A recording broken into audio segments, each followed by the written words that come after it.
Salut les passionnés de Chine et de chinois, c'est Dim. J'espère que vous allez bien et que vous êtes en forme. Avant tout, n'oubliez pas de vous abonner à la chaîne, de partager et de liker la vidéo. Aujourd'hui, nous allons voir comment exprimer le verbe pouvoir. Comme tous les apprenants en chinois ont pu remarquer, il arrive souvent que plusieurs mots aient la même traduction, donc a priori le même sens. Sauf qu'en vérité, il n'en est rien. Il ne faut pas apprendre du vocabulaire uniquement en regardant la traduction d'un mot ou d'un caractère, mais voir ce même mot dans un contexte. C'est exactement ce qu'on va faire dans cette vidéo. J'ai reçu beaucoup de messages de mes abonnés me demandant la différence entre le neng, le hui et le krui, qui veulent tous plus ou moins dire pouvoir, mais dont l'utilisation change. Regardez la vidéo jusqu'à la fin et vous serez capable d'utiliser parfaitement le neng, le hui et le krui. Aujourd'hui, on va commencer avec le hui.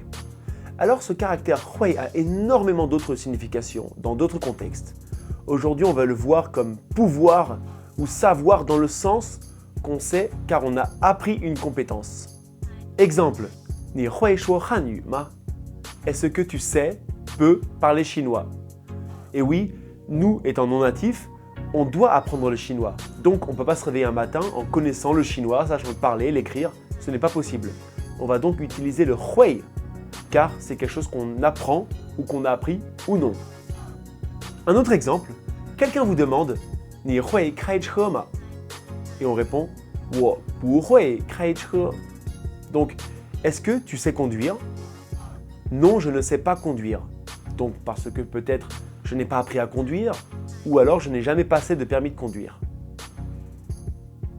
Le neng, lui, signifie pouvoir dû à une capacité qu'on aurait et généralement lié à un facteur extérieur.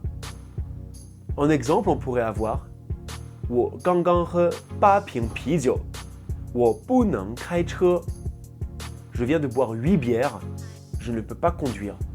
Pourquoi? Car à l'instant T, à l'instant de la situation, je n'en suis plus capable dû à un facteur extérieur, donc le fait que j'ai consommé des bières et sûrement que je sois ivre. Un autre exemple pour illustrer le neng, «他今天生病了，所以不能去上班。» Aujourd'hui, il est malade, donc il ne peut pas aller au boulot, il ne peut pas aller travailler. Alors on revoit encore le fait qu'il soit malade, donc c'est un phénomène extérieur et donc il n'est plus dans la capacité de le faire. Mais en temps normal, s'il n'est pas malade, dans les autres jours, il peut travailler évidemment. Enfin, le krui veut dire également pouvoir, mais est généralement lié à une notion de permission ou de règlement. 这里你不可以吸烟. Donc ici, tu ne peux pas fumer, dans le sens qu'il n'est pas permis de fumer, il est interdit de fumer. Deuxième exemple, 我们可不可以出校? Est-ce qu'on peut ou pas sortir de l'école? On attend donc une permission, ou du moins une autorisation, une réponse de la personne à qui on pose la question. Maintenant, pour approfondir notre compréhension de l'utilisation du hui, neng et krui, on va prendre une phrase dans laquelle on va interchanger ces trois notions. 我不会唱歌. Je ne sais pas chanter, car je n'ai pas appris de technique de chant, je ne me suis pas formé, donc je ne sais pas chanter. 我不能唱歌.